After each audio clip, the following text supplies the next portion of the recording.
I write the kind of high-octane thrillers where the hero always wins. So, how the hell did I end up in a story like this? A melodrama where I'm the clueless, cheated on husband with a metaphorical green lawn growing on his head. What? I've been dropped into a soap opera and I have a CEO wife. A CEO wife who ignores her own daughter to spend all her time orbiting the one that got away and his son. She even goes to his kid's parent-teacher conferences pretending to be his mom. And get this, I'm a son of one of Miami's wealthiest men. But in this story, I'm content to be a stay-at-home husband, hiding in the shadow of my wife, Victoria Vance. I'm supposed to let her humiliate me in public without a word. And in the end, I just tuck my tail between my legs and run off with our daughter. What kind of pathetic plot is this? Just as I finished processing the memories of this alternate life, my phone buzzed. I glanced at the screen. Of course, another taunting text from my wife's old flame. The previous messages were a highlight reel of his victory. One announced he'd been hired as Victoria's assistant at her company. A not-so-subtle declaration that their relationship was special. Then came the candid photos of Victoria at his place playing house and taking care of his son. This new one was a picture of Victoria, my wife, wearing an apron and cooking in his kitchen. There was no question who it was. A laugh escaped my lips, cold and sharp. So the great Victoria Vance wanted to have her cake and eat it too. With me playing the role of the schmuck paying for it all, she really thought I was the same doormat from the original script. Not a chance. I'm a writer here and I was about to burn this whole ridiculous plot to the ground. I strode to the garage, slid into the driver's seat of the multi-million-dollar Rolls-Royce, and gunned the engine. Destination, the USC School of Cinematic Arts in Los Angeles. I didn't have to wait 10 minutes. A figure sauntered toward the gate, a cascade of dark waves falling over her shoulders, a fire engine red dress clinging to every curve, and a pair of stilettos that made her walk a declaration of war. A certified bombshell. I lowered the window and let out a low whistle. She turned, her stunning almond-shaped eyes giving me a once-over. The look of disdain was so potent, it practically screamed, "Get lost, you greasy sleazeball." She was perfect. That fire was exactly what I was looking for in my leading lady. I got out of the car and cut her off, getting straight to the point. Hey, $1 million to play my daughter's mom for a few days. Her eyes scanned me from head to toe, a smirk playing on her red lips. $1 million for a few days? You a generous boss. Too bad I'm busy. Find someone else. Wait, I said quickly, realizing her mistake. You got all wrong. I'm not trying to hire an escort. I laid it all out. My wife is cheating on me, or something damn close to it, and refuses to admit it. Right now, she's shacked up at her old flame's house, playing mommy to his kid. I need you to help me put on a show, a little payback. I want to hit her where it hurts. Make her feel what it's like to have your world turn upside down.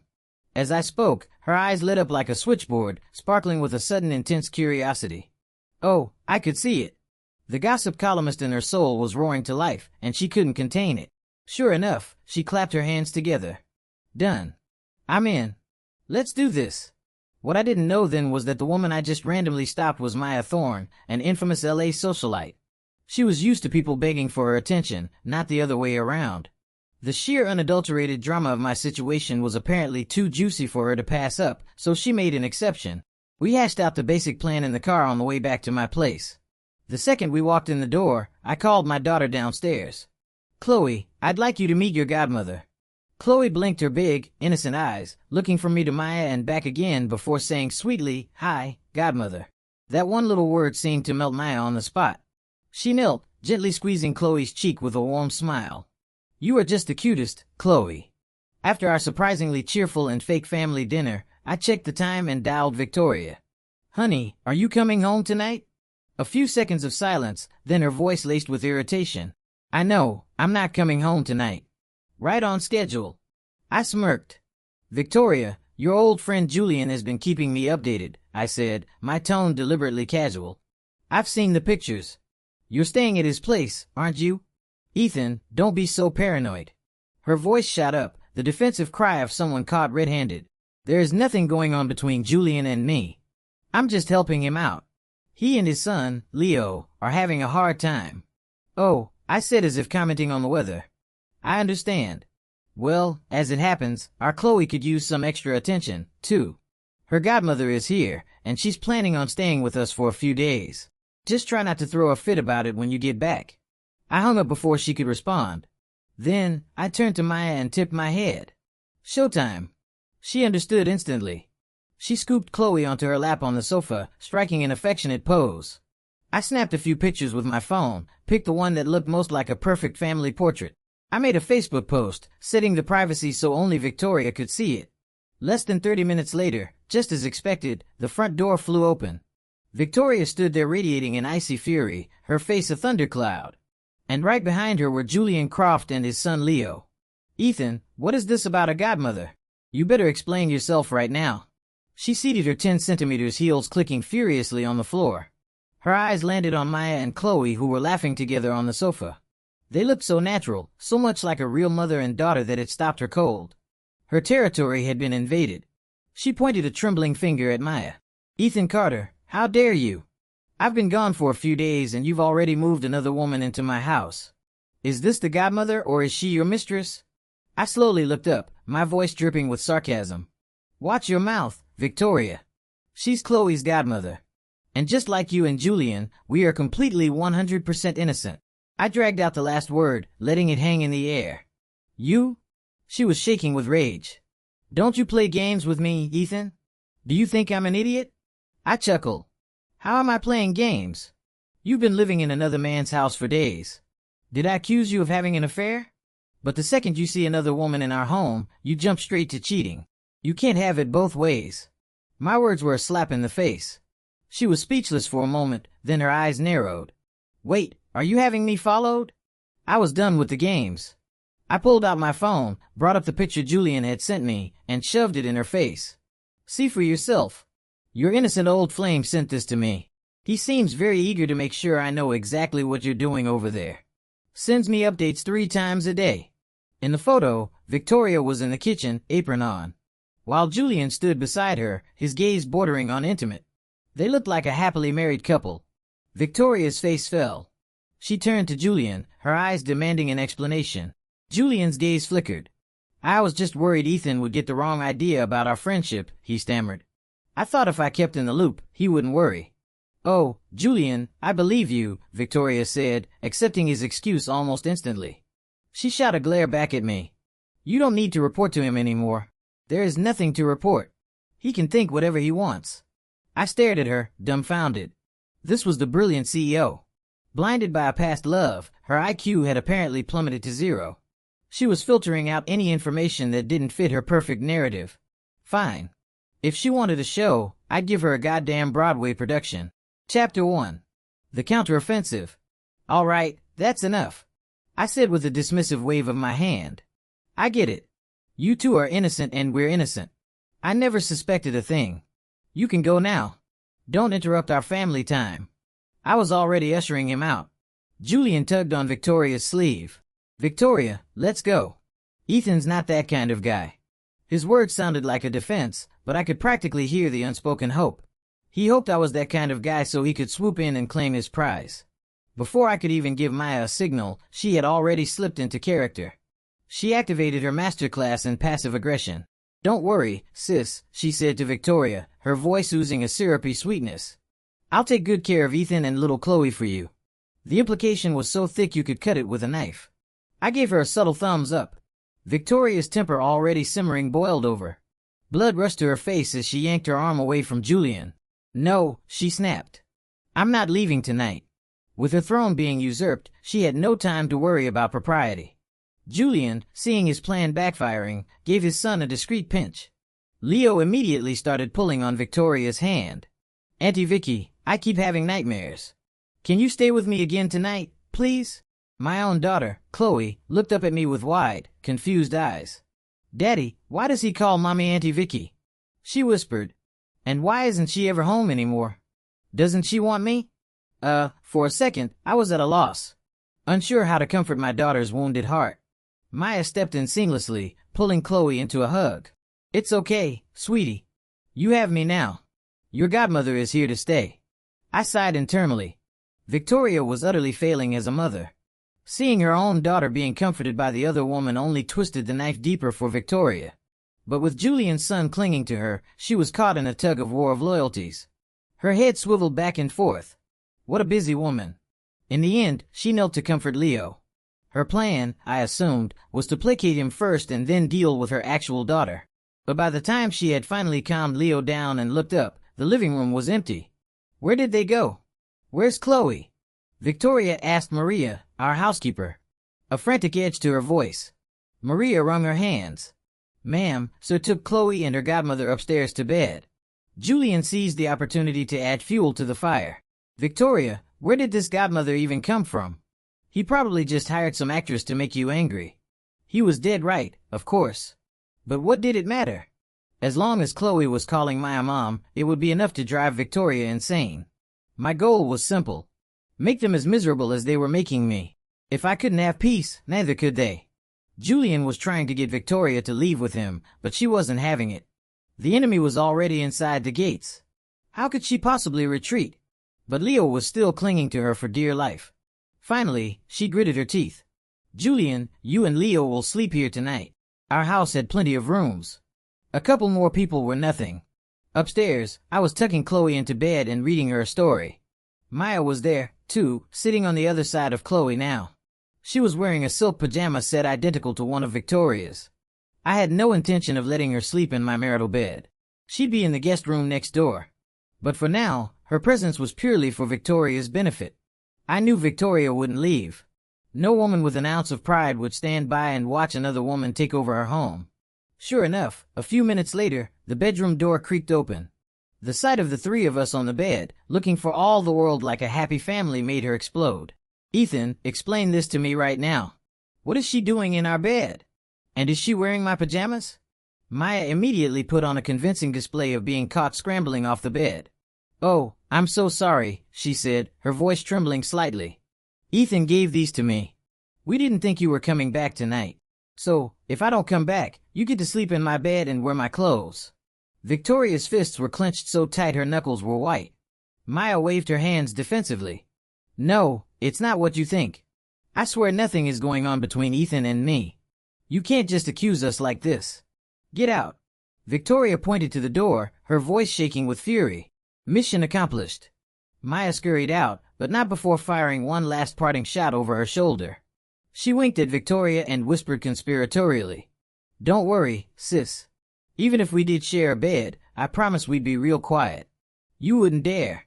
Victoria shrieked. But Maya was already gone. That night, Victoria didn't dare leave.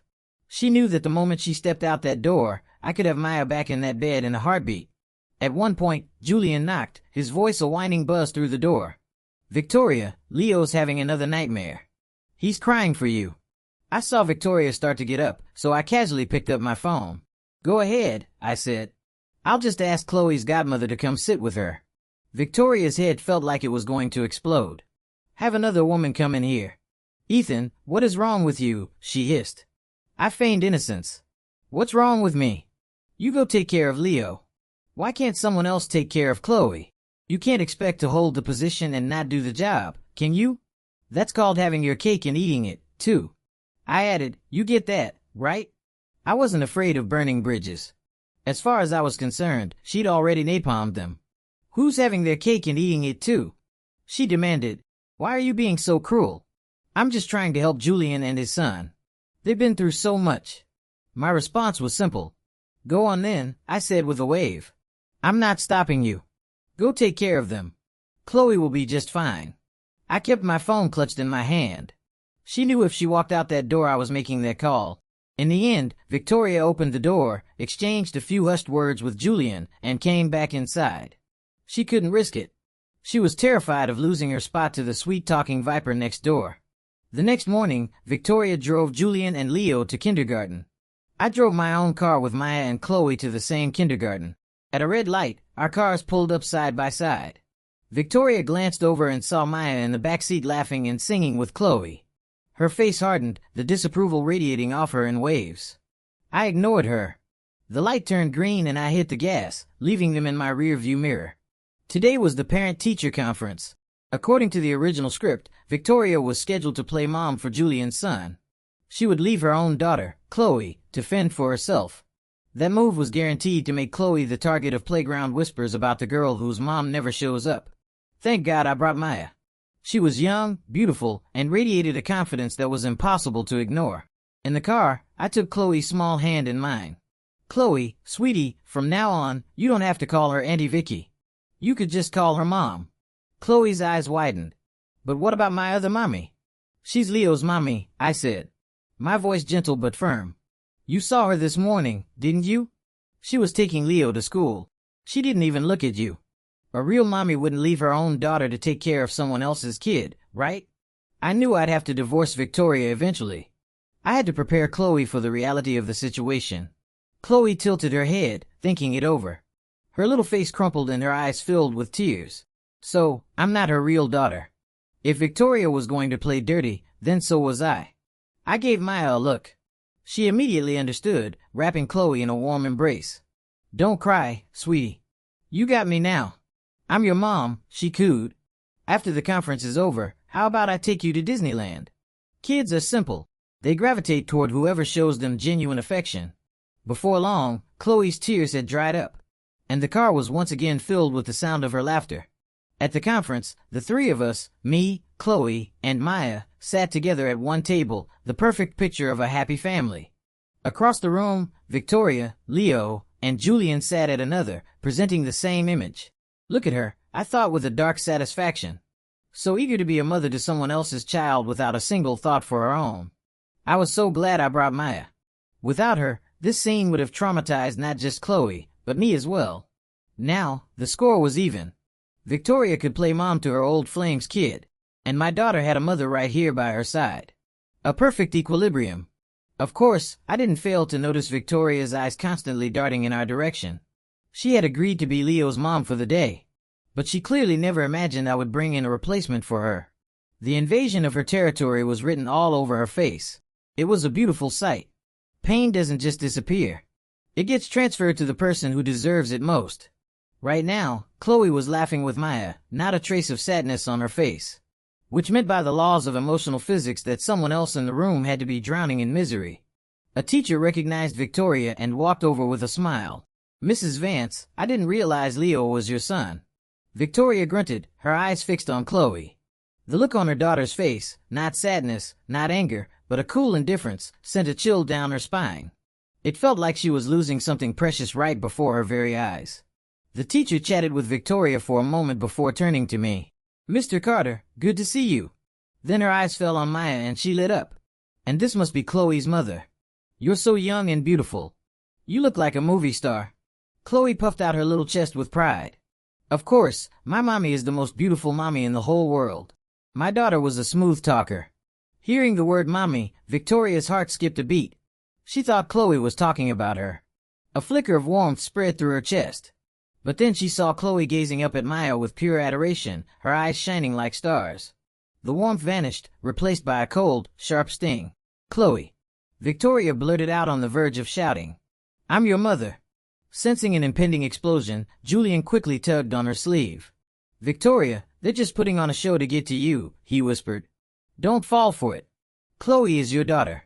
No one can take that away from you. Victoria froze, his words sinking in.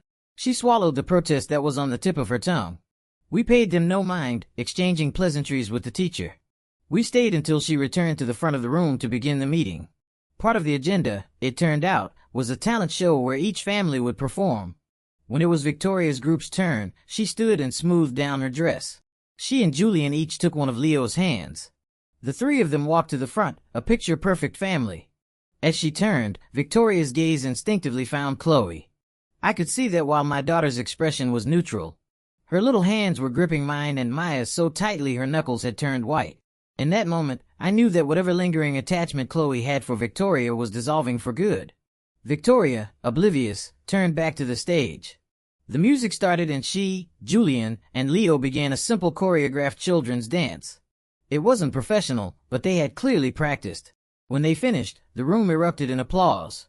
Leo beamed and shouted, I love my mommy and daddy. The applause grew even louder.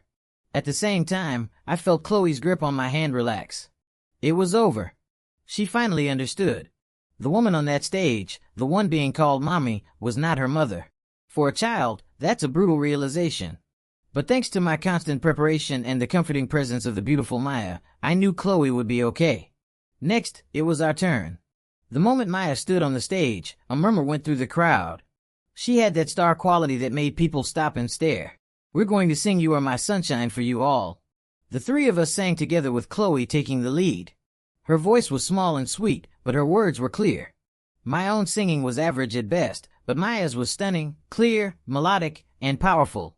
She commanded the stage like a seasoned professional, and our little group easily became the highlight of the show. We completely eclipsed Victoria's performance. When the song ended, Chloe copied Leo's move from earlier. "I love my daddy and my mommy too," she declared, beaming as she looked from me to Maya. She hadn't spared Victoria a single glance. That was the last straw. Victoria shot to her feet, her voice sharp with rage. "Chloe, she is not your mother. I am your mother." The other parents stared confused. The teachers were just as baffled. "Leo's mom, what are you talking about?" One of the teachers asked, standing up. Seeing her daughter look at another woman with such love was more than Victoria could bear. She pointed a shaking finger at Maya. "She is not Chloe's mother. I am Chloe's real mother." Julian tried to pull her back, but she was too far gone. "I'm telling you, they're fakes." Victoria's voice rose. "I am Chloe's biological mother." The room was silent, then filled with confused whispers. Chloe, holding tightly to our hands, answered for herself, her young voice steady and firm. "You're not my mommy. You're Leo's mommy." "Nice one, kiddo." I thought. "You hit them where they hit you." The teacher nodded along. "That's right, Mrs. Vance. You're Leo's mother. How can you also be Chloe's mother?" "Unless," someone whispered from the back. "Chloe and Leo are both her children." The insinuation hung in the air. Victoria's face turned a deep shade of crimson, a mixture of shame and fury at her daughter's rejection. "Ethan, Chloe, come with me now." She tried to grab us to drag us out of the room, but I didn't move. I just smiled faintly and spread my hands. "Leo's mom, whatever you have to say, you can say it here. No need to hide." She was afraid of the scandal. Afraid of people finding out she'd abandoned her own daughter to play house with her old flame. The more she feared it, the more I wanted to expose it. I wasn't the one in the wrong. She'd thrown her dignity away.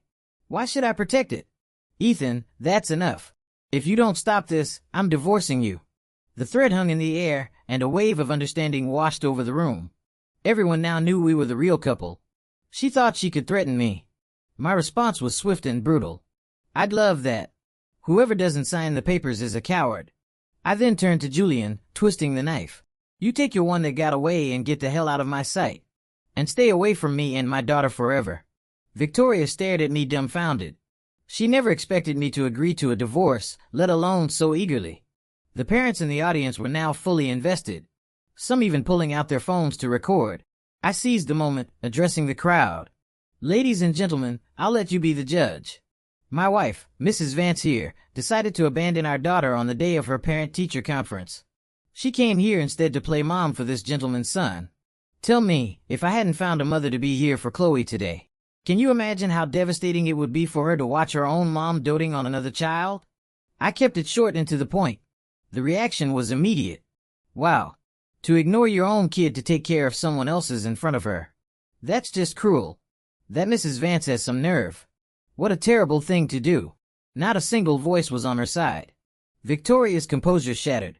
"It's not like that," she cried, her voice cracking. "It's not what you think." "Then what is it like?" I pressed. "Enlighten us." I just felt sorry for Julian. He's sick and his son doesn't have a mother. I wanted to help them. She stammered. I laughed, a cold, humorless sound. "As I recall, Mr. Croft here is divorced, not widowed. His ex-wife is very much alive. So, on what grounds exactly are you helping him? And besides," I continued, my voice rising, "there are plenty of unfortunate children in the world. Why are you so invested in this one? So invested that you spend night after night at his house, never coming home."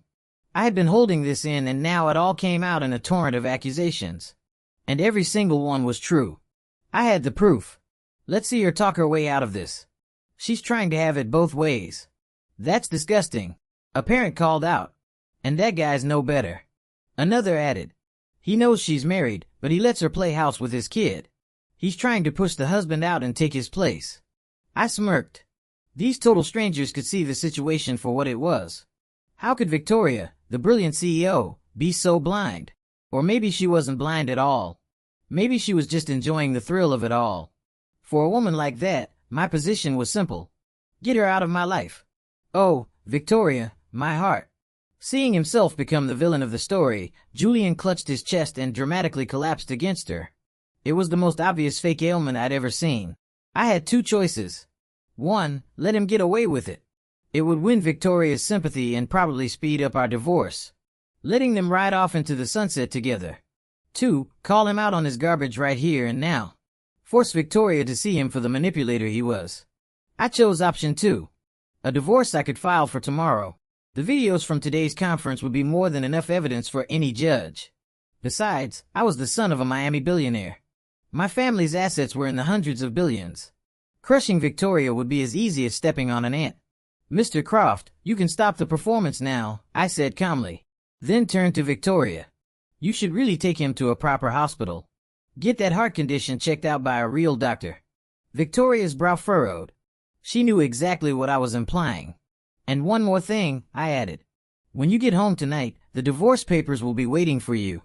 You're the one who brought it up. Everyone here heard you. Don't be a coward now. If you don't sign, I'll file myself. Julian has sent me a treasure trove of photos of your happy little family at his place. I'm confident the judge will see things my way. With that, I took Chloe's hand and walked out. Hey, wait for me. It wasn't until we were outside the school that I realized we'd left Maya behind. I'll transfer you the money right now, I said as she caught up to us, pulling out my phone. She just smiled. Don't worry about it. I don't need the money. I raised an eyebrow. Whether you need it is your business. A deal is a deal.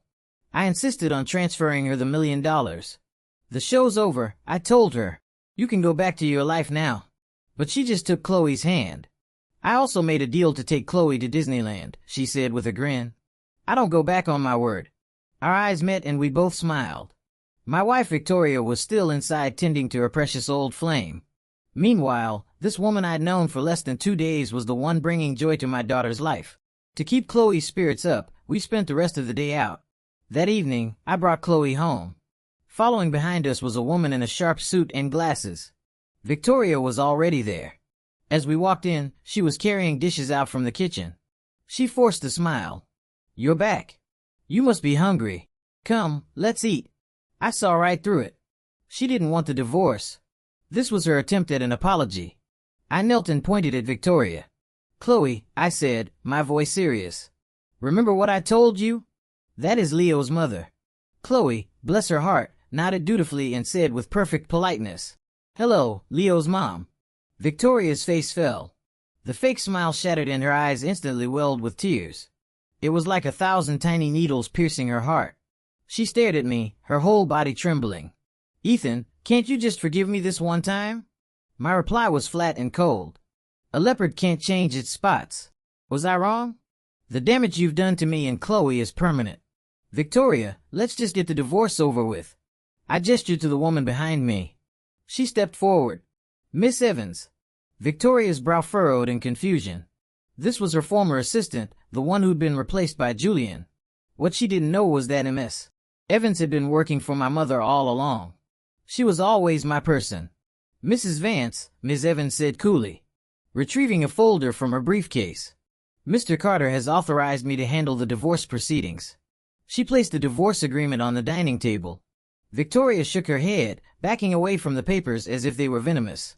No, I won't sign. We can fix this, Ethan. I know we can. Miss Evans gave a slight humorless smile. Sign now and you might get to keep your company. If you wait until tomorrow, you'll lose everything and you'll still be divorced. Victoria stared at me, her expression a mix of disbelief and defiance. You can't do that. She still had no idea who she was married to. The original Ethan had always hidden his background. Miss Evans, if you would, I said. Miss Evans nodded to me, then turned back to Victoria. Mrs. Vance, allow me to properly introduce your husband. Mr. Carter is the sole heir to the Carter family of Miami. The company you run, the initial seed funding, your major partnerships, your entire supply chain. It was all facilitated by the Carter family's influence. If Mr. Carter wishes to dismantle your company, all he has to do is withdraw his family's backing. Or as a majority shareholder, force a corporate restructuring. Within 24 hours, you would be left with nothing but a mountain of debt. I assure you, This is not an exaggeration. The Carter family, Victoria whispered, the color draining from her face. My mother never approved of you, I said. The words harsh but true. She gave you a probationary period. She was actually about to give you a blessing and then you pulled this stunt. The Carter family does not suffer that kind of embarrassment. We can't have a daughter-in-law like you. My mother had called me earlier that day. The probation was officially over. They would never accept her. Victoria still refused to sign. So the next day, I filed for divorce. Then as the majority shareholder, I called an emergency board meeting. I proposed a complete restructuring of the company's shares. Following Ms. Evans's ruthless advice, we executed a series of maneuvers. We diluted Victoria's stake down to a single symbolic dollar. Through legal channels, I had a significant portion of our marital assets reclassified as liabilities against business debts. The cars, the house, all sold off to cover them. And it still wasn't enough. I knew Victoria had spent a fortune on Julian, so I filed another suit to reclaim those funds. In a span of a week, Victoria and Julian were both broke. Even then, she wouldn't sign the papers, but it didn't matter. The legal process was already in motion. 3 months later, the divorce was finalized. I got the decree and full custody of Chloe. Sometime later, I ran into Maya Thorne again during a business deal. It was only then that I learned just how powerful and influential her own family was. We started seeing each other, and one thing led to another.